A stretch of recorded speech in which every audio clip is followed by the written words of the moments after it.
Good evening, people. Good night, good morning, wherever you're watching this transmission. It is I, Mike Martins, your housing discussion guru.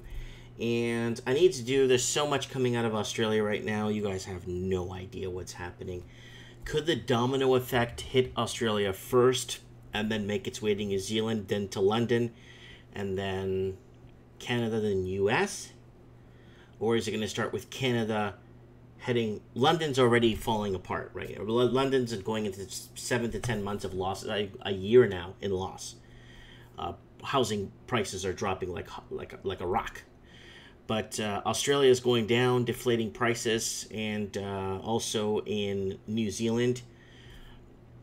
Usually when this happens, you start seeing a lot of the cheaper inventory go up a bit in price, like condos and townhomes. You see that a bit. You're seeing that in Toronto right now, in the city of Toronto, Ontario, Canada. But cities like Seattle, Portland, Oregon, the whole west coast of the United States are just pumping. And parts of California are dipping, but a lot of the whole west coast is on fire of the United States, and it's affecting other states like Nevada, which pricing is going up now, and Montana and other states now are starting to see New Mexico, Arizona, Arizona, are now suffering with that. So what's happening in Australia? Australia has been in a bull market for, man, it's like since the late 70s, man. I'm not making this up. Australians' housing market has been in a bull market forever. And there was a little bit of noise in the 80s, was it the early 80s, where Australia's market took a little bit of a tumble, but yeah. Anyway, so let's go over a few things here tonight, and this is a very important show because towards the end, I got a very important video I want to roll for you guys here because of the importance of legislation in Australia that is fighting back right now. And this law that's trying to be passed right now in Australia is either going to make or break Australia's future going into the next quarter of the century. We're almost going to be at 2025 in a matter of 6 years. We'll be in 2025. First quarter of the century is gone. It's going to be a new flow of millennials going into their 40s and 50s, and something needs to be done to accommodate these problems. These free markets, I think it's more of a mixed market, a mixed bag. Like, I've been saying this for so long now. It's getting old, guys. This is getting old. Anyways, house prices falling across Australia as property bubble slowly deflates. So you can see it here. Darwin's going down. Brisbane's going down. Sydney's going down. Perth's been going down forever. So it's, Melbourne's going down. Now, Canberra and Hobart, and you're wondering, well, Hobart's going up, Mike, 4.3%. It's because everybody left the expensive cities to move south to Hobart. Why do you think my city, 2.5 hours from Vancouver, Canada, is gone up, I don't know, like 30%. The value of my house went up 30%. It's because everybody's leaving the major cities on the coast and heading to the interior. You know what I'm saying? So in this week's, in a week that was fairly light on data releases, let's return to Australia's perennial favorite topic, house prices. Oh, it's the #1 discussion, man. And if you don't have one, if you don't have discussion like this at work, I think your job doesn't have a water cooler. Get yourselves a water cooler so you can talk about housing. Painful thought it may be for existing property owners who are selling. We are witnessing what a bubble slowly deflating back to reality looks like. And that's what's happening in London right now. People, look it up. London is going month over month in loss. Data released Tuesday showed that across Australia's 8 capital cities fell 0.7% in the first quarter of 2017. Sydney was hit the hardest, with prices down 1.2%. Melbourne and Brisbane experienced a 0.6% decline, and Perth prices were down 0.9%. So you guys need to understand, a lot of this information gets relayed because this is from, holy crap, that's from tomorrow. Well, it's today's date. But you guys need to understand that a lot of the you might as well send something by ship from Brazil to Macau. It'll arrive faster in the cheapest mode of transportation possible than housing numbers take for you to receive. So when you're seeing 2017 numbers and we're in 2018, it's like it takes forever. I mean, you might as well just ride by camel to 2,000-3,000 miles before you get this information out. Good, reliable information that actually makes sense. So let's play a little bit of this and see what these people have to say here. Let me raise the desktop audio for you guys, lower my mic. Melbourne posting their weakest results in 6 years. And with prices tipped to slump even further, we've brought in Margaret Lomas from Destiny Financial Solutions for a chat. Margaret, can you tell us what's driving these falls? Well, look, I think the first thing we need to do is separate the headlines from the facts and understand that when we talk about property markets, we've got thousands of them all over Australia. And even within capital cities, some areas are falling, but other areas are either sustaining their values or growing. But definitely in Sydney and Melbourne, we're seeing a fall off the back of frenzied buying for a couple of years. And both of those markets, in certain parts of those markets, they definitely overshot their values. So we saw in the dying stages of Sydney in particular, people worried about missing out, all raced in, paid probably too much for what they were buying, and now that it's all settling and correcting, they're finding that their relative values look like they're falling. But they're definitely sustaining it and plateauing at the moment. Concerns have been... Is it plateauing at the moment, guys, living in Sydney, living in these thousands of property markets in Australia? Are they plateauing? Are you noticing a plateau? I don't think there's going to be a plateau. They said that about London like 8 months ago, that it's going to plateau and prices are stabilizing in London. They're not. They keep going down. Let's see. Let's continue this. Raised about the number of interest-only loans issued over the past few years. Why is that? Look, I've got the same concerns, and many years ago interest-only loans were made available for investors who might have had a principal and interest loan on their own home, and it made sense for them to put all of their money into their own home, which is a non-deductible debt, and have interest only on their investment loans until such times as they were debt-free personally and could channel all of that money into paying off their investments. And then suddenly when prices in Sydney and Melbourne started to get out of the reach of many people, those interest-only loans were provided to owner-occupiers, and many of them were first home buyers. And when you get an interest-only loan, the repayment is much less than a P&I loan because you're only covering the interest.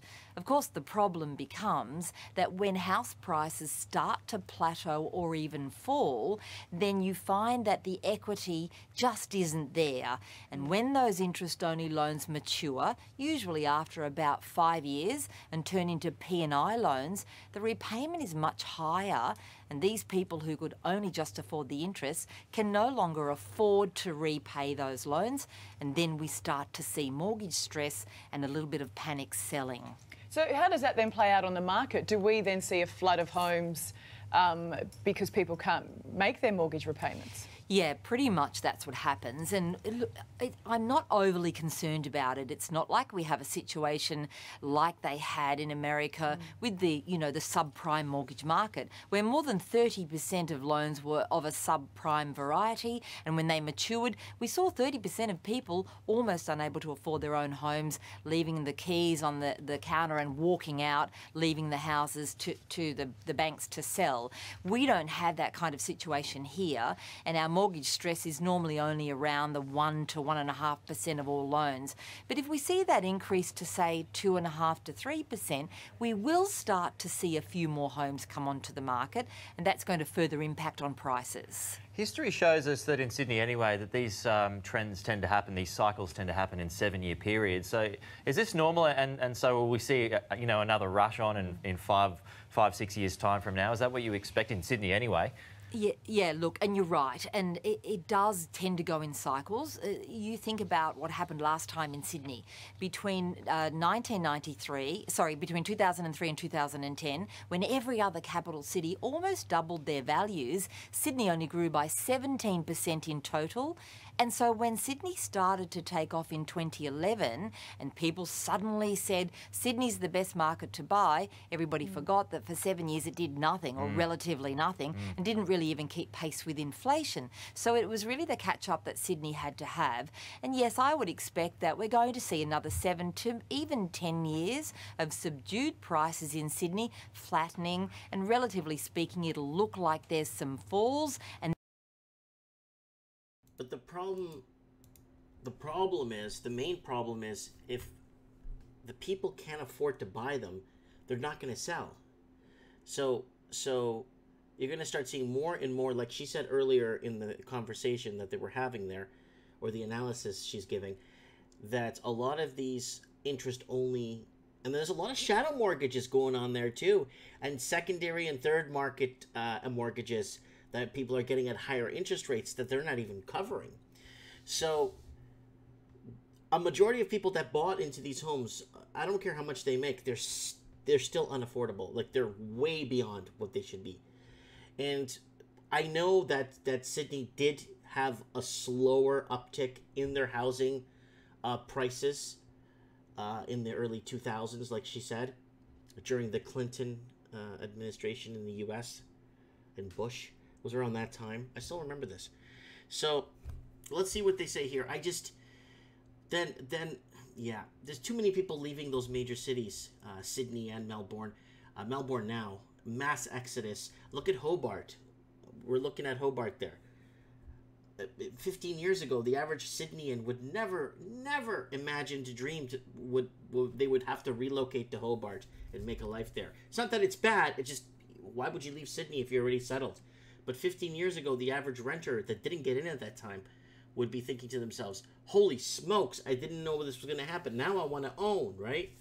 Well, they got to move to other cities, and that's what's been happening in Australia. And no one's talking about these mass exoduses in Sydney, Melbourne, even some of these other cities, shockingly, are, oh, well, and then you got the city that's in the pits there. What is it? Perth is in the pits. Mining industry's down right now. It's still going down. So let's see what happens here. And then we'll start to see them begin to move again. Well, Margaret, you just made the great point there that every state and city is different. So can you take us for a bit of a whip around the country and give us an idea of what we can expect? Absolutely. Starting in Sydney, I think what we'll see in Sydney is prices or markets over $1 million will probably start to fall a little bit up to about 5%. Between the $700 and the $1 million mark, I just see a flattening there, and I don't think there'll be much in the way of falls, but I do see some small gains in the one. Sorry guys, I have to bring this back. I'm really sorry, but who's going to enslave themselves to the bank for that much money? Even if rates are at 2.5%, that's a lot of lending. That's a lot of finance charges, guys. You know what I'm saying? That's a lot of money. Who's going to want to enslave themselves? Like, it just doesn't, like, it just doesn't make sense. Like, I mean, you see it on paper, but it's not. Okay, let's keep going. Let's see what she has to say. 1 to 2%, maybe up to 5% in that $500,000 to $700,000 market, which is still considered affordable in Sydney. In Melbourne? Yeah. Small gains for the cheaper market, the condos and townhouses. Like I said at the beginning, and I've been saying this for a long time, same thing happened in Vancouver. Same thing happened in Toronto. All the cheaper markets are going up in small gains right now, and that's what's happening right now. So let's keep going here. In Melbourne, I think what's going to happen is we have a very oversupplied apartment market with more apartments coming on in the inner city, and those properties, including any houses in and around the inner city, I think are going to fall by about 5%. But we've got a lot of infrastructure going into those far outer suburbs, the 15 to 30 kilometre range, all the way down to Geelong, out to Pakenham in the east. I think we're going to see those actually increase in value on the back of investor demand. Investor demand. Investors are fleeing Australia in record numbers. Woo! And the amount of people of the Australian proper that's actually walking away from deposits is phenomenal in Melbourne. So let's continue here. And Brizzy. Brisbane, one of the things about Brisbane is it's one of those markets where the average mortgage is still significantly under what the average person can afford to pay. So that means there's no real stress on prices, and all of those lovely suburbs in the 15 to 20 kilometre ring, I see them growing by up to 5%. House prices in Adelaide actually rose. Do you think that will continue? You know what happens in Adelaide?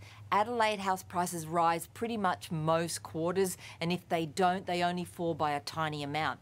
Every year, Adelaide grows by about 3%, and that continues to happen, and it sneaks up on everybody. Okay, 3%, that's normal. That's adjusted to inflation. 3% a year, not 27% a year. That's Adelaide is normal. But right now where it's at, it's just too high at the point it's at. Is Adelaide going to come down? Let me know in the comment section.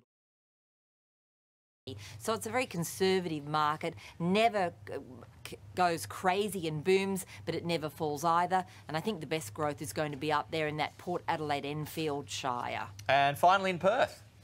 And in Perth, hopefully, and it looks like we're getting a little bit of a construction boom start to come on again. Finally, after all of these years, I do see that market turning. I think it's at the bottom, and in the northern suburbs, Guys, Perth is nowhere near the bottom. I've been following it for 3 years now. It's nowhere near the bottom. There's job.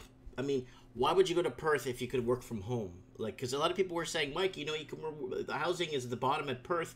I work from home. No, move 1,000 miles away into the middle of nowhere. If you could work from home, logistically, and make it work, go cheaper than Perth, man. Because there's other places you could go to. I don't think Perth's at the bottom, guys. That's just my FYI. I'm looking at around a 5% growth. And just very quickly before we go, do you have any figures on Hobart? Because from my understanding, they're bucking the trend. They have been bucking the trend, but what we have to understand about Hobart is it sits for many, many years very flat. The population in Hobart grows at 1/4 the national average, so we don't see that pressure or demand on house prices. So I think what we've seen is an investor-led demand there, the last affordable market in Australia. Investors flock to it, but in the next year or two, that's going to slow down for sure. All right, there we go. So I think it's on investors in Hobart, guys. I'm going to be really just straight up with you guys. I think it's a lot more to do with Australian proper moving out there. I read tons of articles of young families moving out to Hobart. Tons of articles of families starting a new life and relocating. Vital signs we are witnessing: slowly deflating property bubble for now. So they keep trying to calm investors, but people aren't understanding, guys, these houses are way overpriced already. They need to go down. And these interest-only loans, shadow loans, this is really long, guys. And I'm not reading this because I only have a grade 6 reading level, and that's a lot of reading. It's by The Conversation. It's called Vital Signs. We are witnessing a slowly deflating property bubble for now. Let's move on. This is a really good one that was just sent to me. Are we in a boom or bust? Two people running the economy have very different views. We have climbed back to the top of the leaderboard. We are, again, leading the advanced economies of housing and student loan debt and unsecured debt. That's why the phones in Australia helpline for Australians facing financial burden, or those helplines are out of control right now. Give me a break. Advanced economies, bettering the average growth. No, we're buttering, not bettering. Bettering the average growth of the OECD of each number of the G7 group of leading industrial nations, federal treasury. Okay, G7 group is who has the most indebted citizens in ranking. That's what it is. The more indebted citizens that we have, the more our growth on paper looks bigger. Yeah, it's not about what we produce and export. It's not what we fabricate. It's not what, it's who is, the economy is basically backed off debt, you know? We have very high levels of debt and very high asset prices. That's our number one domestic risk. Reserve Bank of Australian Government Philip Lowe, June 20th, 2018. These are two very different views, two weeks apart from two people running our economy. Usually it is a politician that veers towards the negative for statistic gain over an opponent. Remember, guys, use housing off. You're running for any political platform on this planet, you need to bring in housing. That's all you need to talk about. In less than buoyant times, it is central bankers who usually opt for their second most powerful tool after interest rates. A jawbone to spur the good times ahead.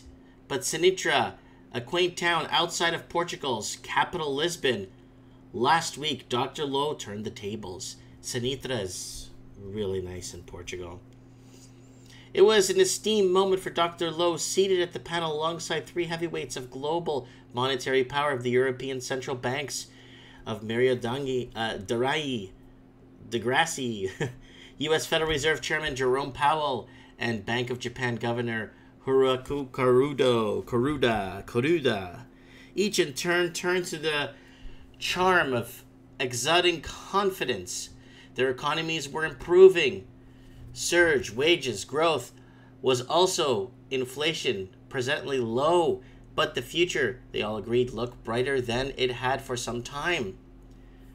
So, this is a very long article. It goes up to RBA, Royal Bank of Australia, gives up on rate rises. For more than a year, the Reserve Bank has been adamant to the next move in Australian interest rates was up. For all that time, while most economists agreed and duly priced several hikes in a year, your Darius had argued it wasn't an option. As it transpires, rather than unfolded optimism, which the Reserve Bank now is being accused. It's the tongue twister of words here. It may have been a strategy of jawboning. See, these are a lot of words we don't use here in Canada. Warning, would-be real estate, we don't say that a lot, but that's okay. Would-be real estate buyers beware that rates could rise and they could find themselves in trouble. Many major banks have recently altered their rate predictions. They have to raise rates. They need to stimulate the damn economy. Unless Australia starts making electric cars and provides the world with electric cars. And when I say they provide the world with electric cars, they make everything for the electric car. The batteries, they produce everything in-house and ship all over the world. I don't think that's going to happen, even though that would be a great thing for the country, but that won't happen. Macquarie last week reckoned we may not see a hike until 2020, if at all. Westpac has been there for quite some time. So this is not good. If rates do not go up,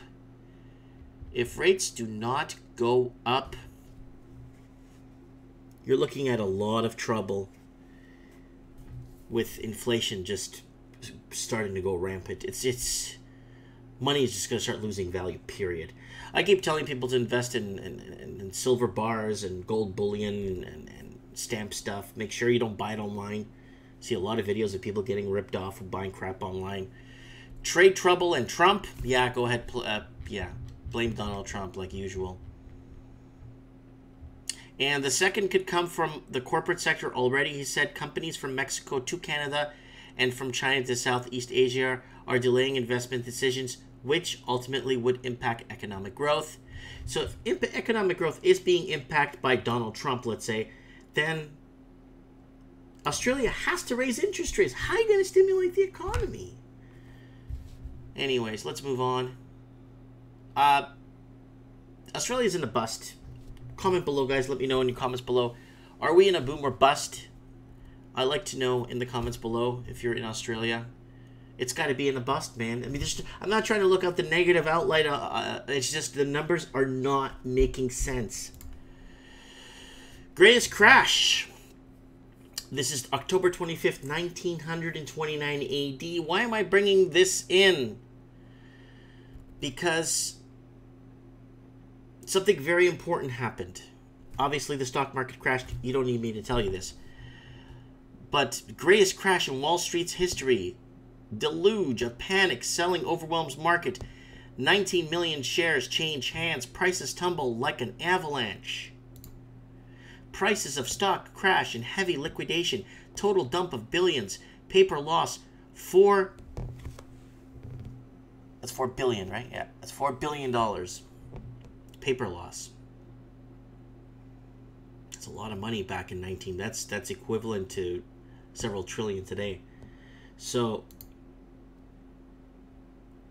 okay. There's a reason why I brought this up.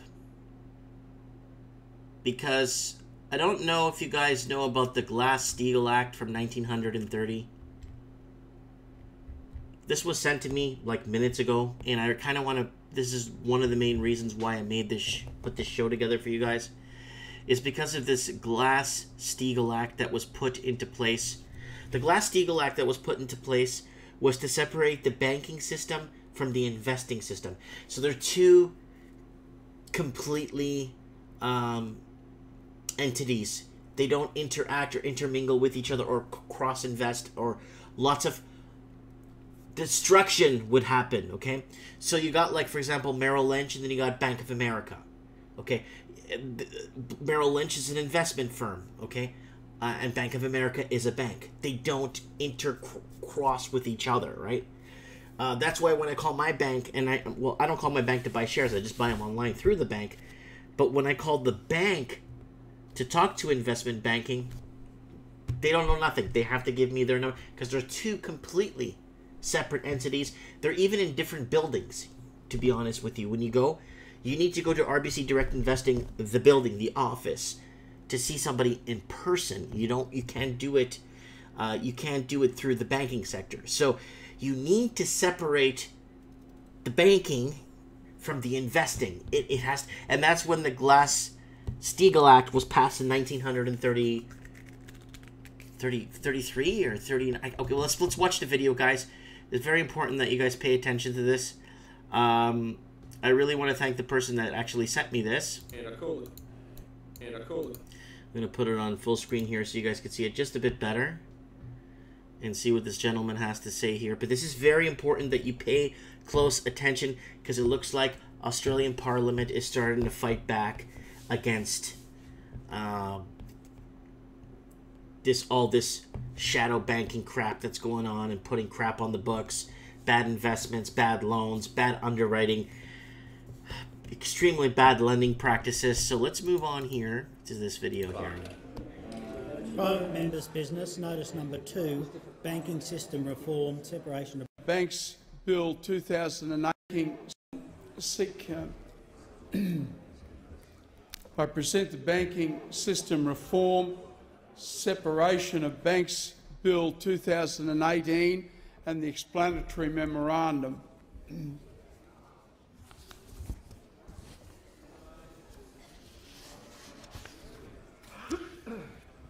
Members leaving the chamber could do so as quickly as they can.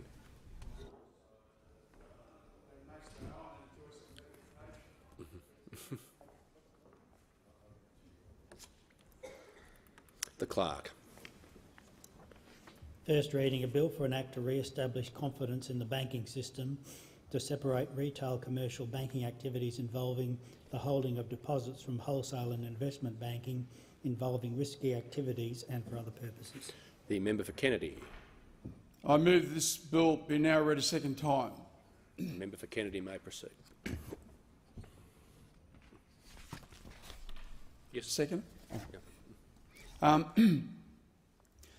the great upheavals in the Western democracies, the so-called free economies, which are really mixed economies. That's exactly what I said. Free economies. I've been talking about this free economy stuff for the longest time. This man's on the money here, so let's continue to see what he has to say here. Occurred, the greatest one being 1929, the Great Depression. I think to understand what has taken place, you must read John Kenneth Galbraith's The Great Crash. Very erudite, very readable. You must read The Bold Riders, which the crashes of the 1980s, the late 1980s in Australia, the Laurie Connells, the Alan Bonds, the dreadful crash that occurred in Australia then, Trevor Sykes' The Bold Riders, and you must read, of course, the Big Short, the American book that came out after the GFC collapse. Speaker, having said that, the Great Depression was immediately addressed by the Congress of the United States with the Glass-Steagall Act of 1933. The Depression hit right at the end of 1929, effectively started in 1930, and within 3 years they had drafted legislation to ensure that this would not occur again. And in that magnificent, small but magnificent work of Galbraith's, he quotes the congressional hearings. And I don't know the names of all the companies, Mr. Speaker, but they asked Goldman Sachs, they said, so you, in fact, owned a company and floated a company called, I'll call it Whitehaven, and Whitehaven, that's yes. And Whitehaven's total assets were shares in Blue Seas, yes. And Blue Sea's total assets were ownership of Silver Surf, and Silver Surf's total assets were the shares in, and it went on and on and on. And in actual fact, the only thing that any of these 19 companies owned was shares in the parent company.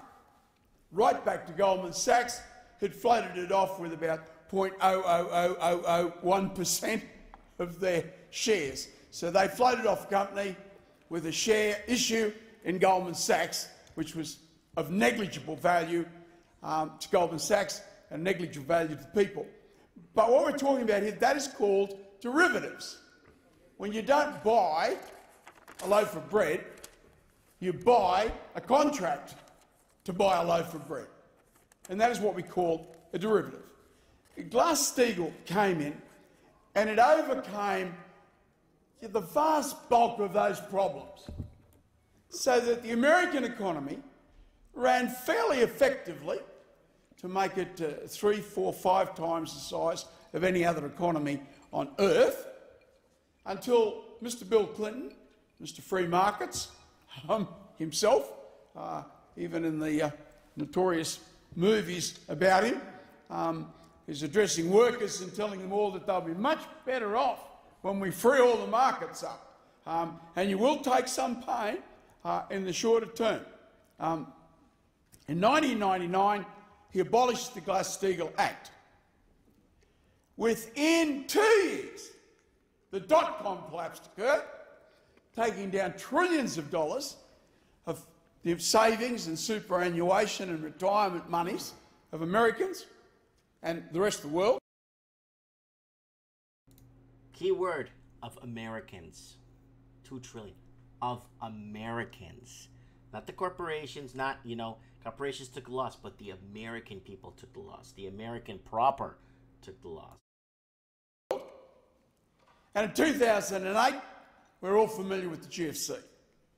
Now, clearly, that timeline indicates the necessity for Glass-Steagall legislation in this place.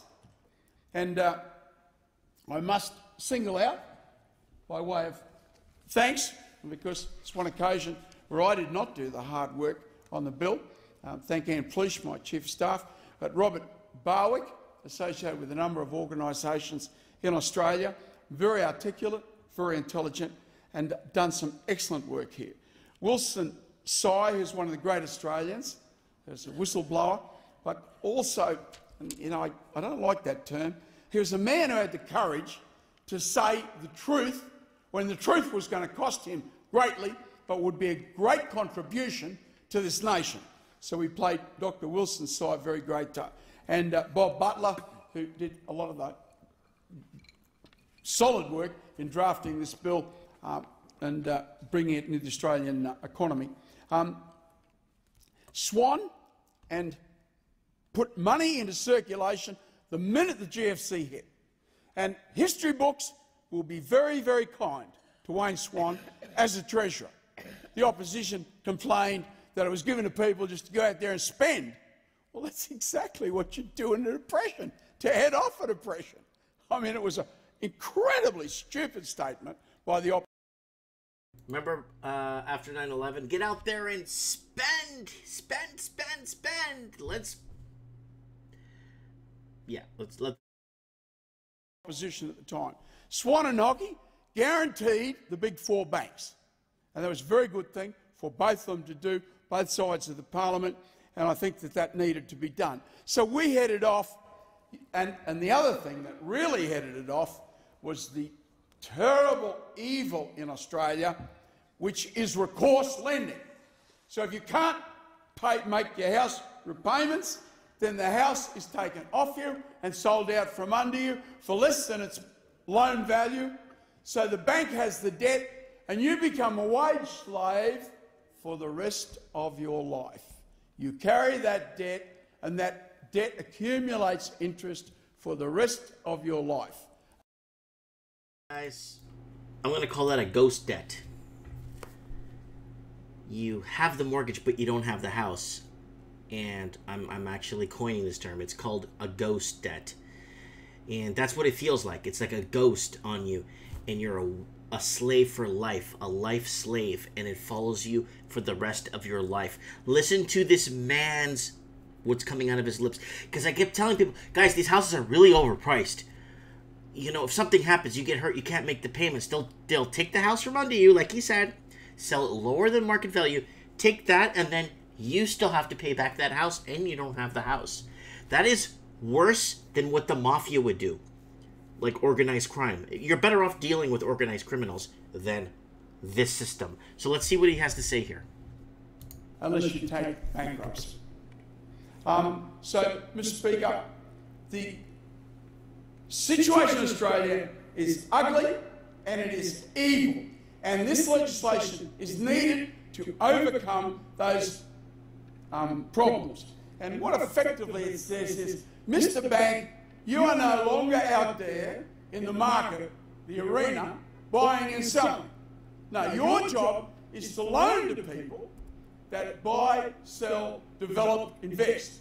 You don't do that, you judge them. And the bold riders, the Laurie Connells, the Alan Bonds, all of those people from that period, if Alan Bond, in fact, had been restrained by prudential bank action, he would today be a great hero because he did a lot of wonderful things.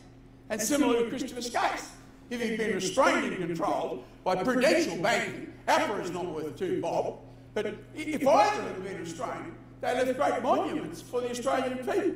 One of them being, which is not working today because of another bold rider, the nickel plant in Townsville. I mean, those most beautiful tourist resorts in the world. These were the things that these people created. But because they had a non-prudential banking system that allowed them to do whatever they liked, they went out on splurges, which destroyed all of their good work and took millions of Australians down and destroyed their savings, their superannuation, and their little bit of security that they had. Mr. Acting Speaker, I include on this note, I jumped to university because everyone was making a fortune in mining, and my now wife, she invested some money in a company called Toledo. I read the prospectus, and there was more copper. It was the year before decimal currency. There was more copper in my pocket than they had in all of their copper reserves of this so-called mining company. And I said, I love this share market. This is the greatest mechanism ever devised by man for a smart country boy. You take money off dumb, rich city boys. So I jumped university to go out in the mining boom. The crash came, and but we still bought mines into production. Mr. Speaker, the housing boom in Australia today, I mean, does anyone seriously think that we are not sitting on the brink of disaster? A quarter of Australia's population, maybe a third, live in Newcastle, Sydney and Wollongong. The average price of a house is over $800,000. That means 50% of the houses are over that value. And yet the average income for an Australian after tax is about 50 grand a year. So I mean... After tax, 50 large a year. He knows what he's talking after tax. Oh, I make 90,000 a year. No, you don't. How are they going to make their payments on a house? And yet they're buying houses. The banks are financing. Well, the banks make money when you go broke and they sell the house out from under you. They don't lose money. They make money out of what has occurred. They should be held responsible. Mr. Speaker, I would love to be in a business that is guaranteed by the government. If I buy a corner store and I know that if I go broke, the government's going to give me the money, everyone will be buying corner stores in Australia. But they are given this, but there is no responsibility placed upon their shoulders to act in a prudential manner. And that recent economic history of Australia proves absolutely that they have never involved in that. And I conclude by a quotation from Robert Menzies: government must be involved if our economic democracy is to be preserved. I don't often quote him, but I will on this one. The member for Kennedy's time has concluded. Is the motion seconded? The member for Denison. Speaker, I'm delighted to second the indefatigable member for Kennedy's bill and reserve my right to speak. The question is that this bill be now read a second time. The time allotted for this debate has expired. The debate is adjourned, and the resumption of the debate will be made an order of the day for the next sitting. And I call the clock. So we'll follow this and see what happens. That guy's great. This guy's amazing. I could listen to this guy talk for like 9 hours. Like, this guy's really good at what he's talking about. He understands. Super in there for his people. He's there for his people, you could tell. Let me know what you guys think in the comments below. Is Australia fighting back? Is the Glass-Steagall legislation going into Parliament? They're going to read it again. Hopefully this gets passed. I'm not sure how the legislation in Australia works exactly. I really hope it passes, because then if it does, then it's going to protect more Australian proper. And like he's saying, why are people... The bank wins when you go bankrupt. Like, comment below. I'd like to know what you guys... I got nothing more to say. This guy covered everything. Thanks for watching.